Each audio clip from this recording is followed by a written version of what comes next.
नमस्कार. पॅकिंग करून आता परतीचा प्रवास सुरू करतो आहे.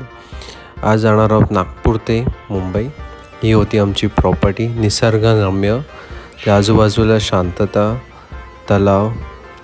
नागपूरसाठी बस पकडली आणि मग नागपूरला पोचून 3 तासात पोचलो नागपूरला आम्ही. आणि 100-200 मीटरवर गंगोत्री एजन्सी, जिथून आपण बस पकडणार आहोत नागपूर टू मुंबई. थोडा टाईम असल्यामुळे बाजूलाच फूड काउंटर होता, त्या फूड काउंटरला जाऊन थोडंसं पेटपूजा झाली आणि बघितलं तर काय, संत्रा बर्फी. वाव, संत्रा बर्फी ही फेमस आहे नागपूरची, ती घेताच.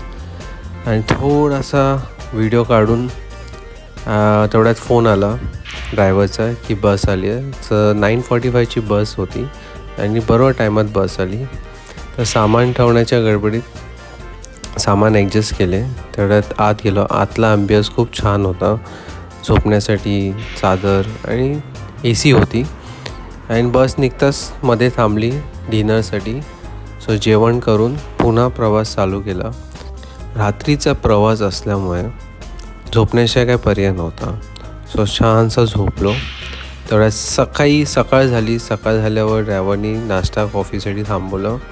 वॉशरूमला जाऊन तेवढ्यात बघतो काय, स्पोर्ट्स बाईक्सची गँग आली. तर तेवढ्यात छानसा व्हिडिओ काढला. अनेक व्हेरिएशनचे स्पोर्ट्स बाईक्स होते, हायाबुसापासून ते कावासाकीचे.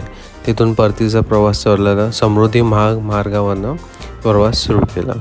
समृद्धी मार्गामुळे वेळ कधी निघून गेला कळलंच नाही. आणि तेवढ्यात आम्ही पोचलो मुंबईला. बॅग काढली. बॅग काढून झाल्यावर बसला बाय करून मुंबईला पोचल्यामुळे हा एक आनंद होता. आणि तुम्हाला ही व्हिडिओ आवडली असेल तर लाईक करायला विसरू नका.